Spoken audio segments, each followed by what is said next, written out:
Hi, everyone. This is Nathan with People's Town Hall. We are a nonpartisan, nonprofit organization dedicated to the simple idea that our democracy works stronger and better when our lawmakers take occasion to listen to and meet with the people they work for, which is their constituents. We are joining you virtually today in Grant County, Oregon. We are very much looking forward to the era of doing in-person town halls again soon. But today we're facilitating this valuable conversation remotely with Senator Wyden, who is in our nation's capital, and his constituents in Grant County. We also encourage folks who are watching on YouTube or Facebook to share your questions. If you're an Oregonian, we hope to have some time later in the program to get to a few of your questions as well. I think first up, Senator Wyden, you are going to recognize a few folks in Grant County that have done tremendous public service. Is that correct? That is, Nathan, but first I'm going to give a lengthy opening speech of about 3 to 4 minutes. It will be a filibuster-free zone today, everybody. And I so wish that I could be with you in person. I've now had more than 1,000 in-person town hall meetings, and I was planning on flying into Boise and then making my way to Eastern Oregon. And as you know, keeping the government open suddenly became a late hour activity. And then I had to put on my finance committee hat as well, because we're trying to cut off Russia from some of the benefits of the international trading system, because that's so important in terms of crimping their ability to wage wars. So that's why I'm not with you in person, but I am going to be back in Grant County soon. Just love the community, and so proud. Mark remembers this when we got the stewardship contract to keep the mill going. There's some great memories of Grant County, and just love being there. So that's going to be kind of my opening address, but we do have some very important business, because a couple of people deserve some real recognition today, and I'm going to single them out. First, Jessica Winiger and the Grant County public health folks have just been absolutely incredible. My guess is when Jessica and the team signed on, they weren't expecting to be dealing with a pandemic and all of the tensions and frustrations and the tears and hopes and all of the things that the pandemic was about. And Jessica has been there again and again for the community. Kathleen was pointing out that Jessica is far more popular than all of us who got a bunch of election certificates, apparently. So maybe that's not you, Mark, but certainly me. But I'm thrilled to have Jessica here. And Jessica, thank you. Let me get, I hope it comes through online, but we've got a flag for Jessica. And Jessica, my guess is you don't give a lot of big, long speeches, but I always like when we honor somebody to give you the chance to say anything that you would choose to say. Any words you have about your work and the community, and you've just done a sensational job. Yes, thank you very much, Senator Wyden. I greatly appreciate this honor to be here today with you, and very thankful for the community that we serve, and hope to be able to continue to be in public health for a lot of years, even though the last few years have been challenging. It just has brought a lot of light into public health and what we are able to help do to the communities, or for the community. Thank you. And I guess you're going to get a fair number of questions today. So if I get a really difficult one, I'll try to bring you into it and make sure they're hearing from the wise ones. And then we're so lucky to have Kimberly Lindsay here as well. She's the public health administrator. She also directs the Community Counseling Solutions Program, which serves a big chunk of Eastern Oregon. And I particularly admire the work Kimberly is doing on mental health. Kimberly, you've heard our story with the Wydens. My brother was a schizophrenic for years and years. The Wyden family went to bed convinced that my brother Jeff was going to hurt himself or somebody else. And you've got such an important job. Folks, and Nathan, I'm just going to take 2 minutes on this because this issue is so important and nobody much knows about it. We had mental health challenges before the pandemic hit us so hard. Those challenges, folks, have gone through the stratosphere. We got a lot of challenges with kids. We've seen so many difficult situations, whether coming from tension in the house, distance learning when they couldn't, go in person. Fortunately, now we've got the schools open again. We got extra money for that in secure rural schools that Mark knows about that I wrote, years ago. But Kimberly is doing such an incredible service to the community by helping us deal with mental health. Kimberly, I think, knows that we're working on a big bill in the Finance Committee, totally bipartisan. Everybody left their D's and R's at the doorstep in terms of workforce, making the insurance companies knock off all these games that they play, trying to get bills paid. So I just want to get out on our double flag day, another flag, you can all see it, for Kimberly Lindsay. And Kimberly, I'd really like it if you'd say a word or two, because I just think this mental health issue is so important. You're a go-to person. Kathleen thinks you're the greatest thing since night baseball was invented. So we're just really pleased to single you out today. Well, thank you, Senator Wyden. The last 2 years have certainly been, what's the word? I've had several epiphanies over the last couple of years, learned a lot about public health, learned a lot about myself, really. And it has been a pleasure to work in Grant County and support the community. It's an honor to get to be Jessica's wingman or wingwoman as we've went through this over the last couple of years, or she likes to say she's been mine, but I can't think of a better partner to have had in this pandemic. I'm happy to say that it's now looking more like an endemic. And along the lines of mental health,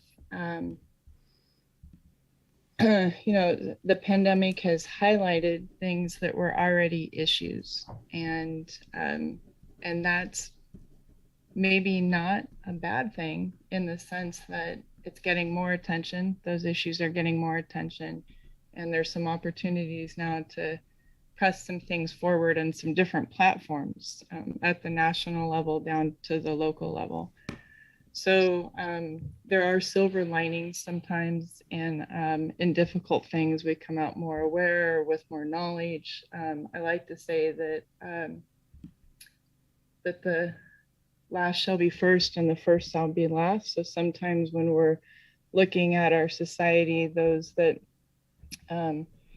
need a lot of our attention are those that are young or old or disabled, and I'm happy, really honored to also press some of their needs forward. So thank you very much for this time. Well, thank you again, Kimberly, and your words, move us all. And I expected that we'd come out of this pandemic with more to do in terms of mental health, but every single day I see the problem's bigger than anybody thought. We had the Surgeon General in to the Finance Committee the other day and gave a very compelling presentation. Again, nothing to do with Democrats and Republicans. Senator Mike Crapo, the Republican, and I were like this on it. And he finally said, folks, got a really serious data point for you. And he said, sure, whatever you think, Mr. Dr. Attorney Surgeon General. He said, on average now, from the time that symptoms of mental health challenges are detected to the time when they get treatment is now on average 11 years. Those are the words of the Surgeon General of the United States. Now, we'd never allow that to go on for physical health, by the way. It's supposed to be parity between mental and physical. So I just want to announce to all the good people of Grant County, you all are so lucky to have Jessica and Kimberly on the front lines on health. Kathy, who's in our office, the bionic woman, because she just gets in her car and off she goes all over Eastern Oregon. She's everywhere at once. I'm so appreciative of what she does. She just thinks the world of you too. So little bit of extra time that I just think so important, because these two are really healthcare heroes in every single sense of the word. So big thanks. If y'all can hang around, like I said, Kimberly to Jessica, if I get a really hard question, I'm gonna buck it over to you guys. So thank you. Jason and Nathan. Great. So first up in our town hall questions, coming to us via phone is Commissioner Jim Hampshire. Thank you, Nathan, and welcome back to Grant County again, Senator Wyden, and thank you for taking your time here today. Oh, hey, Commissioner Jim, you're always welcome to give input. You go right ahead. I appreciate it, and I had a quick question. I was very happy to hear earlier that you had secured some extra funds for timber-dependent counties, and I think NACO's recommendation to the Treasury Department was like $1.01 per acre, which will be a huge benefit. Where are we at on that? I understand maybe there was some fixes or something that needed to happen. Yeah, here's what's going on, Jim, and you and Mark both have been great advocates of sensible natural resources policies. So as you all know, going back a number of years, I wrote the Secure Rural Schools program and what's called the PILT program, payment in lieu of taxes, very important in so many rural counties. We added it up the other day, Kathleen and everybody in the office added up. So Oregon's share of Secure Rural Schools and PILT over the years is now at $3.5 billion, okay? $3.5 billion for schools and roads and various kinds of services. So we felt that we needed to have some additional tools to help folks out. And so we got a separate program to try to get the rural communities off the roller coaster and getting them in a position to invest in new infrastructure and economic opportunities. We have got that passed in the United States Senate in a bipartisan basis.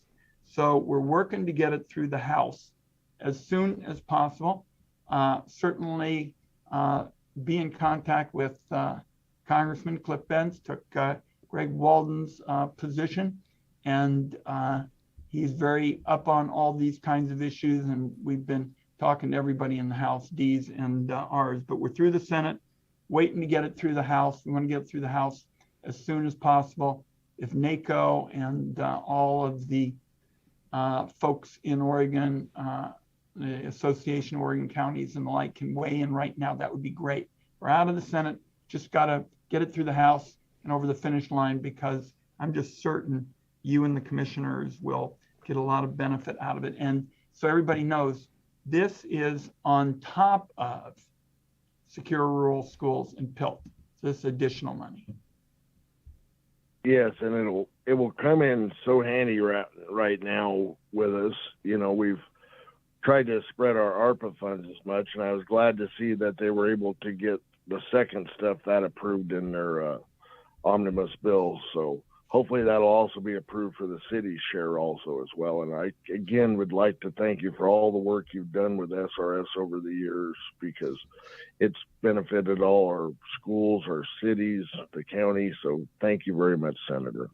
Well, great working with you all. And, you know, we got additional Secure Rural Schools money for Oregon in the bipartisan infrastructure bill, what's known as the BIF.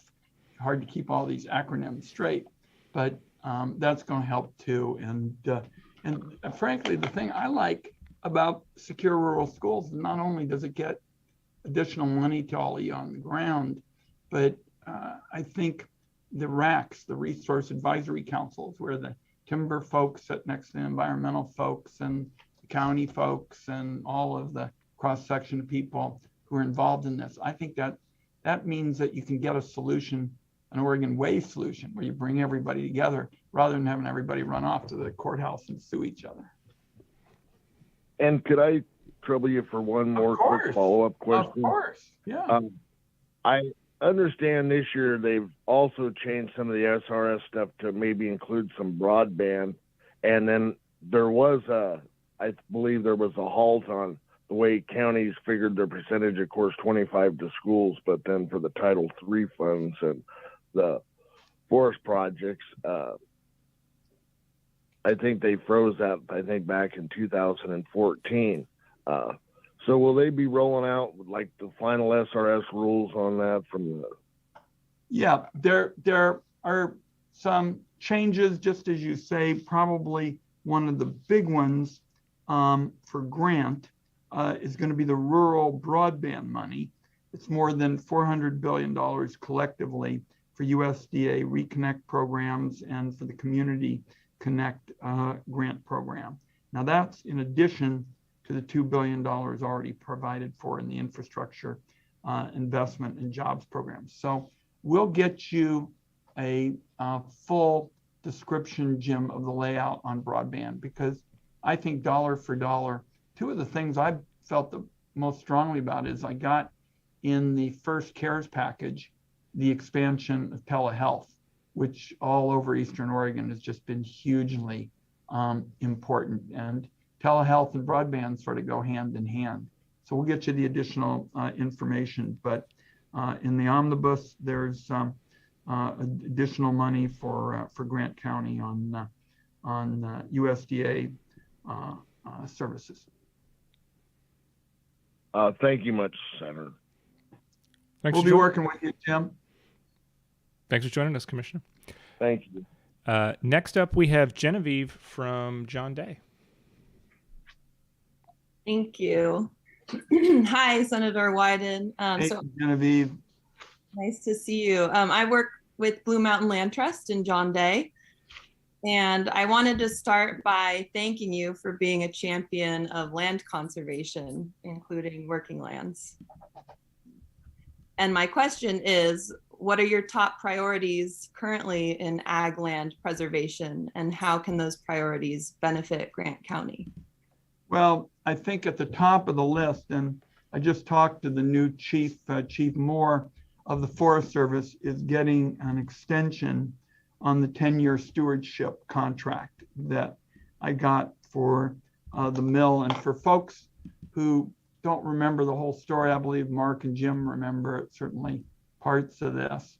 You know, we were at the point where we were staring at the prospect of not having a mill in Eastern Oregon. And I said, wait a minute, we're just not going to let that happen on our watch. And I was on the Natural Resources Committee, came to chair it. And at the end, we pulled together some meetings. We had them both in Portland, we had them in the community in Grant. And we all just said, everybody's going to have to give a bit. You know, we're going to have folks who are interested in the jobs in wood products, folks who care about environmental needs. And everybody said, look, this is two sides of the same coin. Of course, we want to protect our treasures. And of course, we want people to be able to make a living. And so I was able to get a 10-year stewardship contract that brought a more stable supply of logs for rural mills, saving the one that we know about in John Day. It spurred some good investments in new biomass facilities, and everybody committed to a set of core principles, which was, yes, we were going to make sure that we were going to do everything we could to have a stable supply of wood. And yes, we were going to respect the environmental laws. So we're going to be anybody, you know, saying, oh, we're going to throw offside this and that. But it was kind of a combination of the Oregon way, a win-win story. And this has got national attention, and people have been saying, how'd they do it in John Day? Well, I said the way they did it is because there was a lot of, goodwill. And, we made additional strides since then. I'm very proud of the law I wrote to end fire borrowing. We were for years faced with this situation where we needed money for fire prevention. Again, industry, environmental folks, clearing out these stands that were magnets for fire, getting them to work together. Well, when you got these infernos, these huge fires, and you busted, through all the budgets, everybody said, well, I guess we're going to have to raise money and figure out how to put the fires out. And I said, no way, we're not going to raid the fire prevention money and put the fires out, because then the problem gets worse. So I passed, again with Senator Crapo, the law to end fire borrowing. I think that's going to help. And now we're also working with a lot of rural folks, environmental people, farmers, and others on climate change. And I think we know that these droughts, this doesn't take a big speech about climate change. It's hotter and drier, and the fires are bigger and hotter. So those are 3 or 4 things that I'm working on. Great. Well, thank you for the work you do, and thanks for being here today. Good working with you. Thanks for joining us today, Genevieve. Next up, we have Mark from Mount Vernon. Thank you, and thanks for being here, Senator. And I, just based on your last comments, thanks so much for your work on the fire borrowing. I don't think people appreciate how critical that is to ensuring that the Forest Service has annual funds that don't get raided so they can do the preventative, proactive work. So that's great. And I'll probably start crying because the 10-year really saved the timber industry in Grant County. And so I can't thank you enough for that and the work that everybody did on that. So pass the emotion now. Well, before we end the emotion, right back at you, because you were so instrumental in that. A lot of people thought we couldn't do it. I think Genevieve knows the stories too. Finally, Chief Tidwell had to go overseas for something, and nobody thought they had a phone number for him. And I said, I have a phone number for him. And I tracked Chief Tidwell down, and I said, Chief, just send one of those digital signatures for this, and let's make sure we get this going forward. And he did. So I'm hoping to get out there to Grant really soon, and we'll go have a coffee or something, then we can be emotional together. Well, that would be great. And the timber industry was key, but I don't want to forget that with this accelerated restoration in 10-year, you've done more for this landscape health than what we've done in a number of decades before. So it's really a nice package. Thank you. I had a couple questions. One, I'm curious, is there bipartisan support for the economic sanctions and the energy ban on Russian imports that President Biden has put in place? It's important for me that this is not a partisan issue, and I'm just curious what's going on in DC around it. Yeah, well, thank you for asking about it. And again, apropos of us in the Northwest, we're really fortunate to have Senator Crapo, who's been, you talk about the 2 of us, we have worked together on so many issues. Next week, we will have a bipartisan vote. Myself as chairman, finance, Senator Crapo is the senior Republican, on our legislation to beef up the sanctions against Russia, what's known as PNTR. Right now they get permanent normal trade relations. They benefit from breaks on tariffs and the like. And Senator Crapo and I want to take those, away from them, because, I think what Russia has done with their inhumane conduct, and I don't know any other way to describe it, they have, in my view, Mark, they have forfeited the ability to get the benefits of the international trading system, the international order that was established after World War II. So you bet you're going to see on the floor of the United States Senate a couple of guys from the Pacific Northwest. One fella you're talking to, Senator Mike Crapo of Idaho, is home this weekend talking to his people about it.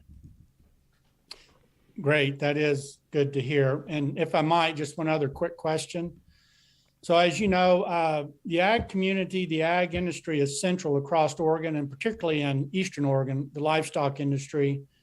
And it's not a high profit margin business. And it does seem like the national meat packers are actually manipulating the prices. I don't know if that's the case, but it's hard to see the profit margins they're getting compared to what the actual hard work locally is producing. And I'm just curious, is the Biden administration or are you addressing that issue? Yeah, I have the bipartisan bill with Senator Grassley and Senator Tester and Senator Fisher to crack down on concentration in the meatpacking industry. I think there's some very troubling signals coming out there in terms of anti-competitive practices. And yes, this is another area where there's some real bipartisanship. And I'll just use Mark's point because he's asked me about several issues. One of the things that I feel strongly about is that the bipartisan work that goes on, and I'm not pretending there isn't a lot of partisanship, rarely gets much press coverage, because the press likes mostly to cover the fights. If somebody's swinging at the next guy and all the stuff that's loud and shrill and partisan, that'll be what you'll see on the loop on all the cable shows. But Mark just asked about bipartisanship in terms of trade, just asked about bipartisanship in terms of ag. I don't think you're going to see it when you go home and turn on cable or something today. But there's some of that really taking place that's important for the Northwest. And what I've just told you about Senator Crapo being the ranking Republican on the Finance Committee is an example. Thank you. Thank you. Thanks, Mark. Well, before we go to some of our online questions, and there are some great ones we're seeing already, Jessica, it looks like you had a question you wanted to ask.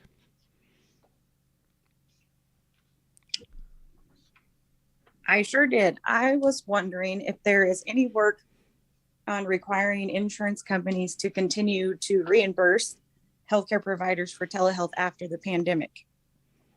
Really good question, Jessica. I'll tell you the telehealth story. So before he retired, Senator Orrin Hatch and I wrote a major reform bill for Medicare, basically to update the Medicare guarantee, because as you and Kimberly know, Medicare historically was about acute care. You broke your ankle, you headed off the hospital, that was part A. You got a horrible case of the flu, you went off to see your doc, and that was part B. That was pretty much Medicare. Back when the days when I was director of the Great Panthers, the senior citizens group, that was what it was, part A, part B. That's not Medicare today. Today, Medicare is primarily about chronic illness, cancer, diabetes, heart, stroke, chronic illness. And so before he retired, I persuaded Orrin Hatch to do a bipartisan bill with me on chronic care to try to put more of a focus on that. And the leading provision was the telehealth provision, because a lot of those patients, cancer, diabetes, heart, stroke, really could benefit from kind of online counsel with physicians and the like. So there's a change in the administration. The Obama folks leave and Trump people come in, and this is natural. I'm not going to put blame on anybody for this, but they're trying to figure out their priorities, and then all of a sudden the country gets hit by the pandemic, and they see we've got to make better use of the dollars. And Seema Verma, who you might remember the name, was head of the Medicare and Medicaid services, and she's rummaging around and says, we got to do telehealth. And I think we'll just use the model that Orrin Hatch and Ron Wyden came up with, which really was the Medicare ground rules for telehealth. And because Medicare was doing it, we always know a lot of people in the private sector, copy it as well. I'm very much committed to expanding not just what we got during the pandemic, but growing it. Because look, we know dollar for dollar, telehealth is really a good opportunity, particularly as you know, what we tried to do was to make sure that you had the initial visit with the physician, and then to the greatest extent possible, you did all the follow-up online, or you had a fair amount of your healthcare delivered online, then you went back in. Now, there's a debate about how to proceed with the next round, but I want to get it expanded. And I'll tell you, the sleeper in this whole debate is the number of communities and providers who, because broadband has been slow in getting out, they say, Ron, whatever you do, make sure there's expanded audio only telehealth, because we can't wait till we get the broadband. Just get us audio only telehealth, not as a replacement for the kind of traditional telehealth services, but just so that there's some kind of communication. So I'm committed to doing that, and we're going to make it happen. Senator, could I ask one more question? Please do. Sure. Who's that? Who's speaking up? This is Commissioner Hampshire. Sure.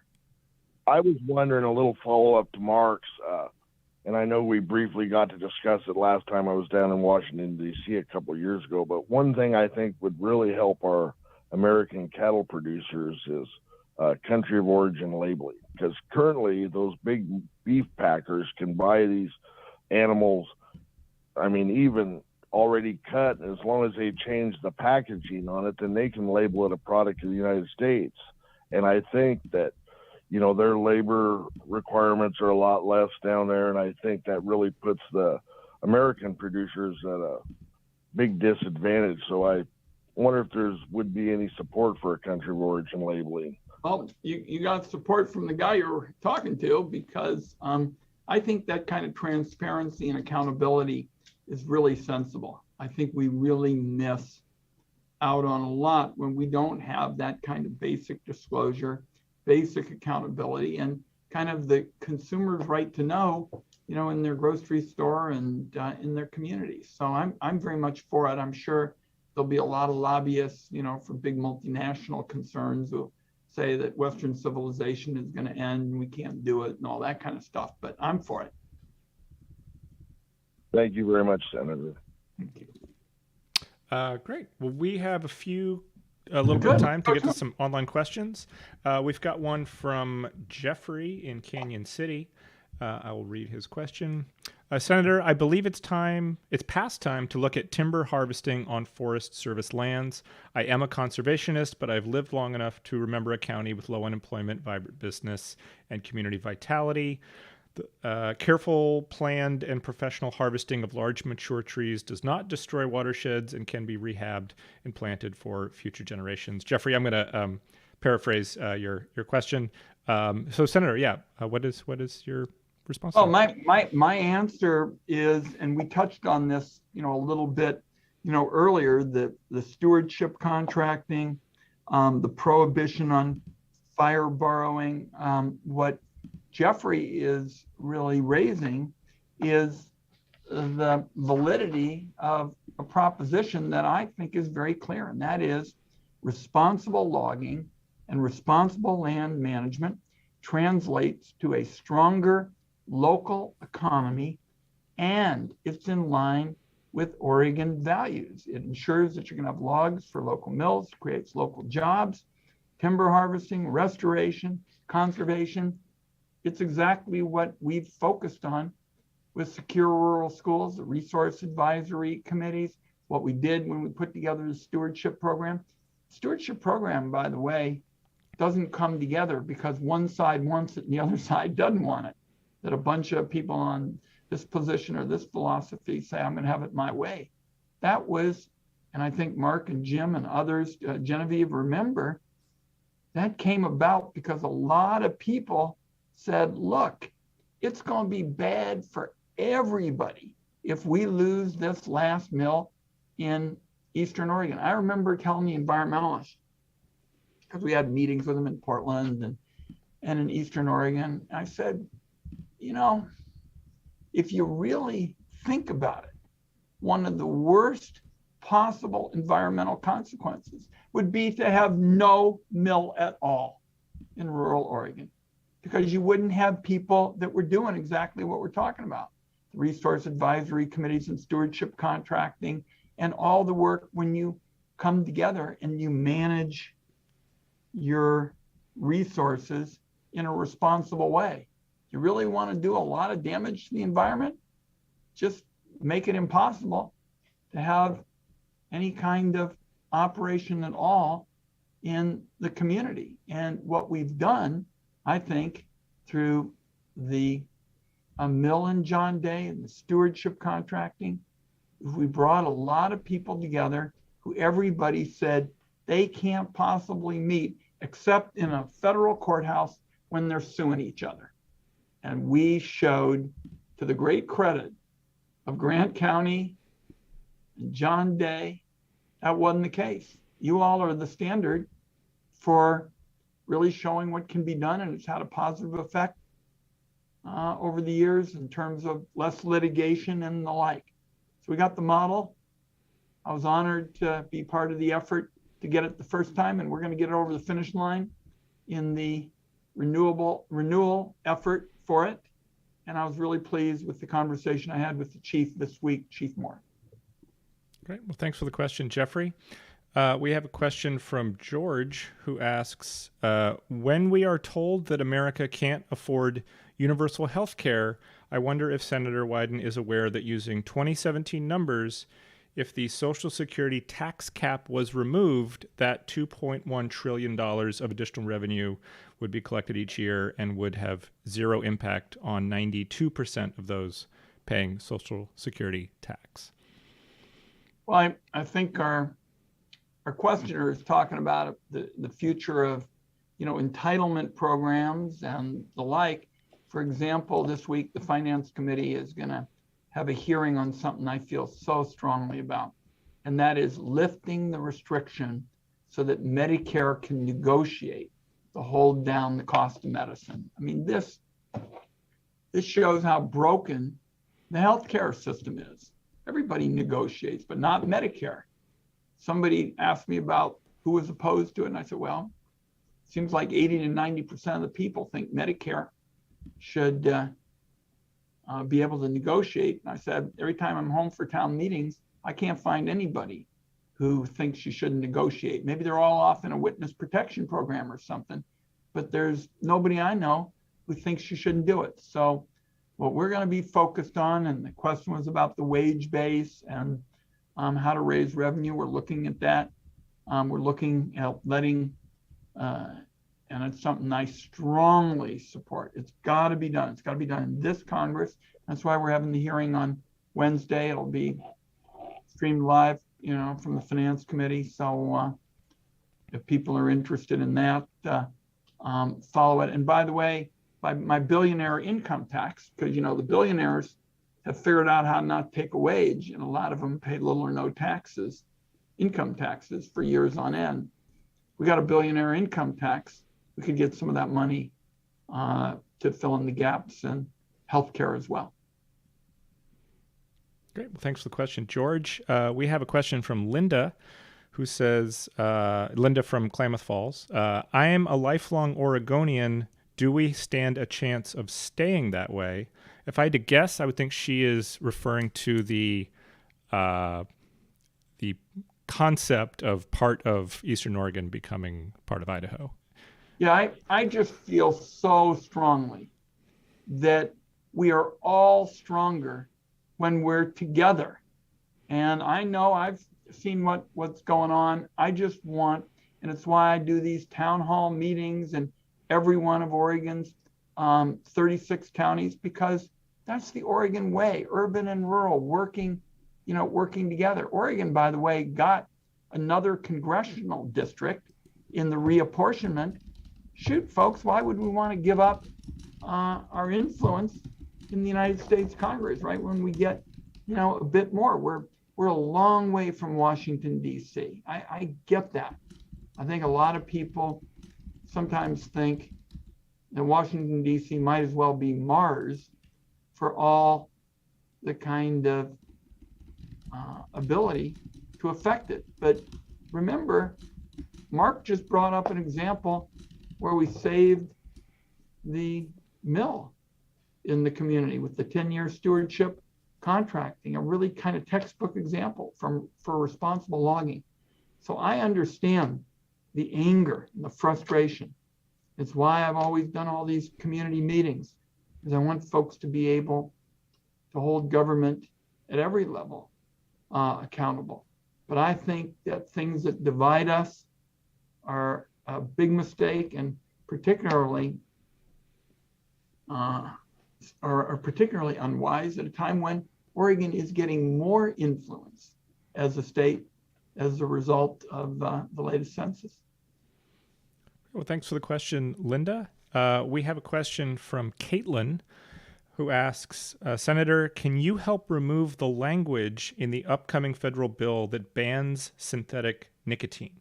And Caitlin, I am going to paraphrase your question, but Caitlin makes the case that synthetic nicotine is safer than tobacco-based nicotine, I believe. Does she think synthetic nicotine is safer? Yes, and I believe she is concerned there is upcoming legislation to ban synthetic nicotine, which she opposes. I would appreciate getting any information that she has that would indicate synthetic nicotine is safer. Back when I was in Congress, I was the one that got the tobacco executives under oath, and they lied about the addictiveness of nicotine, and that's what led to the $250 billion settlement for Medicaid to get all the help to all the people who've gotten sick as a result of nicotine and smoking. So any information that she has on this, I'd be interested in seeing. I don't know of any bill that we're dealing with right now. Did she say there was a provision on this in an existing bill, Nathan, or it's coming up? Yes, she said in an existing bill, but she just refers to it as a federal bill, so not a specific piece of legislation. If she can get me the information, that would be very helpful, and would be glad to be in touch with her. I don't know of any particular effort, and this is something that has great healthcare implications, and you really got to get it right. Okay, Caitlin. Well, feel free to message us directly, and we'll get you in touch with Senator Wyden's team. So we have a question from Kimberly, who asks about, and we've seen a few of these questions, about a no-fly zone in Ukraine. Senator, what's your current understanding of that? I am very, very cautious about that kind of prospect. People have been making the case. By the way, I'm on the Intelligence Committee. My older child calls it the so-called Intelligence Committee, and I'm not going to get into anything classified, but I just have real reservations about the idea, all these airplanes flying around and being able to contain the kind of aggression that could lead to a broader conflict. I know that there's been interest in this. Personally, I think these economic sanctions, coupled with the assistance to the Ukrainians, has really paid off thus far. We all know that there could be a long ways to go, but a lot of things Vladimir Putin thought would happen have not happened. For example, I think that he thought that he could just come on in there to Ukraine and all these Ukrainians would meet him with a bunch of Russian flags, and that they'd all be basically with him. And I think Putin's made a big mistake. I think he's made a really big mistake. He has underestimated the power of freedom. And so we're going to continue to work closely. One of the earlier questions was, I think Mark's question was about bipartisanship with respect to the economic sanctions. You're going to see that next week on the floor of the Senate with Senator Crapo and I on PNTR, permanent normal trade relations, and taking it away from the Russians. And I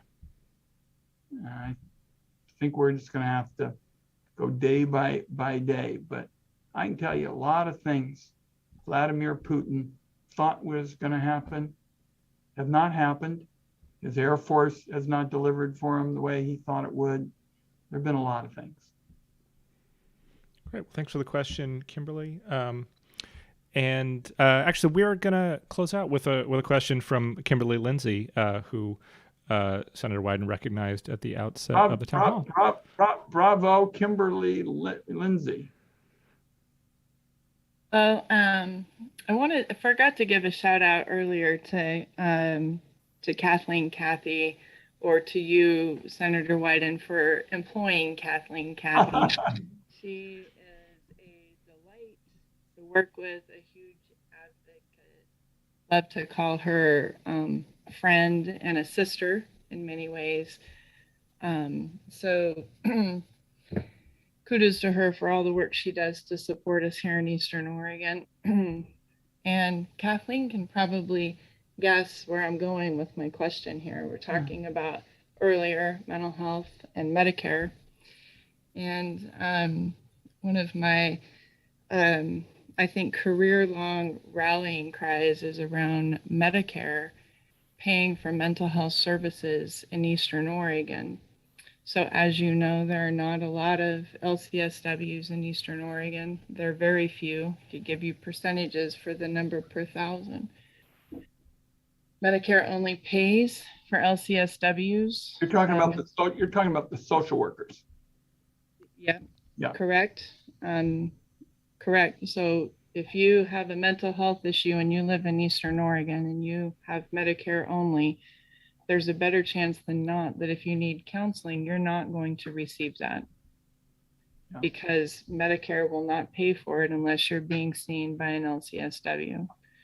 Oregon and Medicare pay for qualified mental health professionals to provide the service, but that's only if you have Medicare, or Medicaid or private insurance. So I have talked about this for years. I think it's a great disparity. Candidly, I think it's a travesty that those who are most in need of the service aren't able to receive it. And I would like to hear about what your thoughts are on this, and what upcoming work you might be doing to address this issue in rural Eastern Oregon.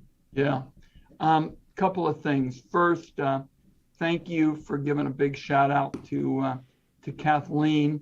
I can tell you, I very often, go into stores in Eastern Oregon, grocery store, Safeway, whatever the town has, and people in Eastern Oregon will come up to me and say, Ron, you're okay. We don't have any problems with you. We really like Kathleen.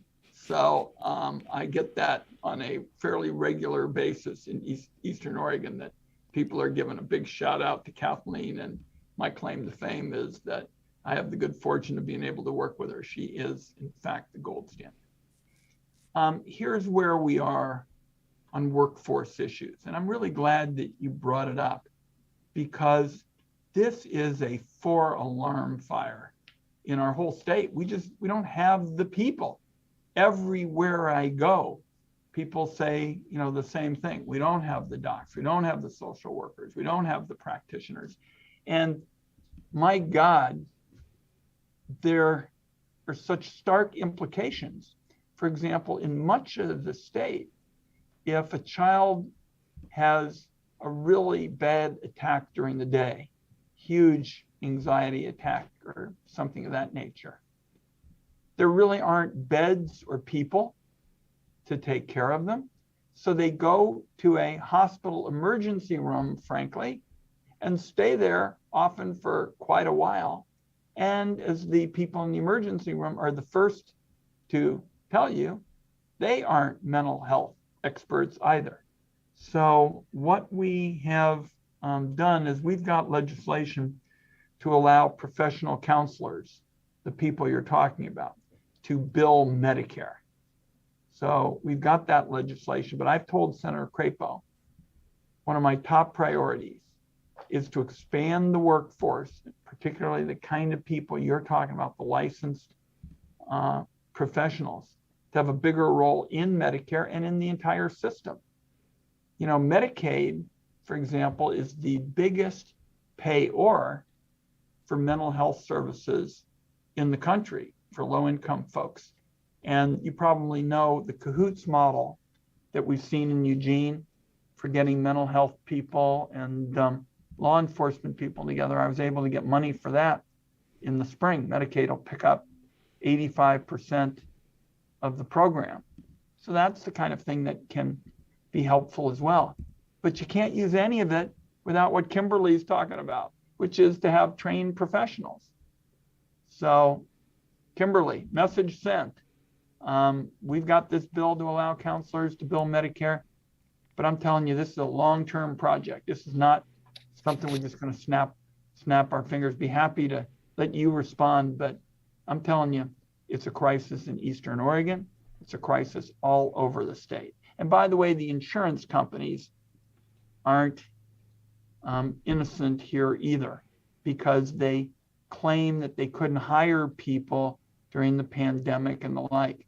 But we had a problem even before the pandemic with them. So we're going to make sure we get some changes here. Anything you want to add? Yes. So I appreciate hearing that it sounds like you might be adding licensed professional counselors to the approved list of people who can bill.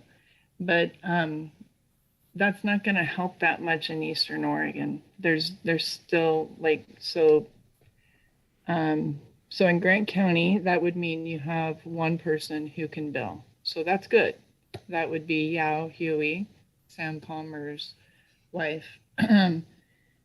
We need more than that, you know, and so what I would like to see is the provision for qualified mental health professionals. Those are individuals that have a master's degree and X number of years of experience to be able to bill Medicare.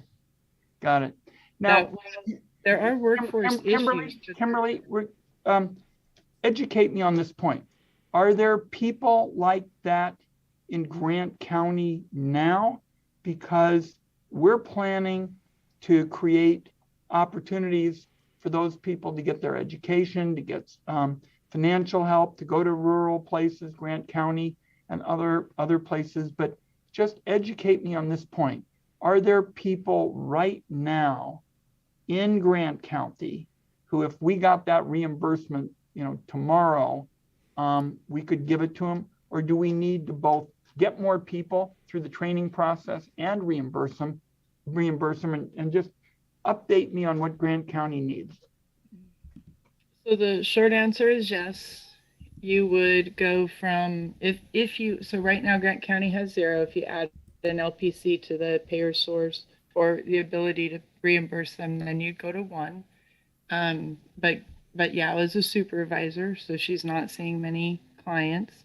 If you add the provision for master's level, the way Medicaid does, you would go to about 5. Good. So that's significant. It's a huge jump. Medicaid does allow for it. You could create a variance within Medicare that would allow for it.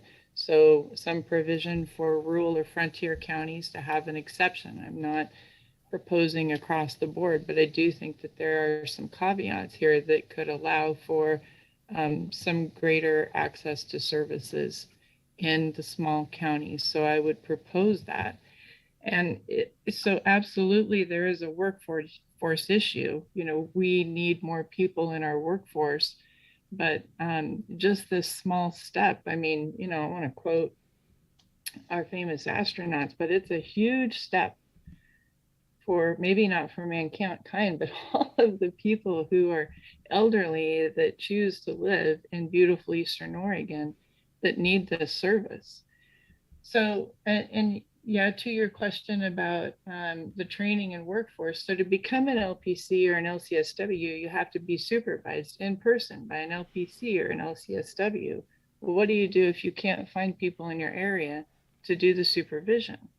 Right? So it gets to be what comes first, the chicken or the egg. I could go on about this. you get more people who can do the building, you put more into workforce development, you can develop more LPCs and LCSWs, absolutely. But you have to get those master's level people able to provide the service. That's the starting point. I think you've given a terrific presentation, kind of a clinic on sort of how these programs work. And I think one of the kernels for me to talk to senators about is basically you're thinking if Medicare can do nothing other than pick up on what Medicaid has done, that would be helpful. Okay. Kathleen, I think what we're going to do, because Kimberly has the same opinion of you that you have of her, I'm going to let you two sit down with a piece of paper and make sure I get the magical words. But I think we've kind of excavated the heart of it on kind of this mental health issue where Kimberly gave us the high sign that if Medicare does what Medicaid is doing, that's moving it in the right direction. And Kimberly's so up on this. I'm gonna quit while I'm ahead because I think that she's laid it out really well. And you've got the thumbs up from Kathleen. So Kimberly, you guys kind of put this together so I get the magical words, and I'll take it to our little group of Democrats and Republicans. And the best thing is this is all in the jurisdiction of our committee, the Senate Finance Committee. So we got the authority over it. And let's go to it, Kathleen. Kimberly for president. Thanks. Terrific. Thanks so much, What Kimberly. What else we got, Nathan? That is it for Grant County today. We will be back with you very soon in Baker County. So thanks to everybody for taking time out of what sounds like a beautiful day. Go ahead. I have a long closing address, and you know, if a chairman back here and I'm sitting in the Dirksen Senate office building looking at the snow, if they say they're going to give a closing address, run as fast as you can in the other direction because they are really awful and boring, and just get out of there. My closing address is thank you, Grant County. Not a bad question in the House. I mean, it really has been, just kind of what democracy is supposed to look like. I don't think anybody's talked about the D's and the R's, and they just talked about, getting results. And, whether it's Mark's point about, saving the mill, and $3.5 billion in secure rural schools, which was good. $3.5 billion in secure rural schools was good. Jim makes the point that we're going to still need additional help. And then of course, Kimberly and Jessica being so knowledgeable about healthcare and the gaps that we need to fill in, and Genevieve joining Mark as somebody bringing people together. So big thanks. Grant County comes through once again in terms of really being a positive force for the Oregon way and smart solutions. So everybody will be to be continued, and especially as I heard before we got started that it's a gorgeous day in Grant County. So get outside and enjoy it. And big thanks, everybody. Thanks All right, so much. Thanks, everyone. See you Thank you, soon. Senator. Take care.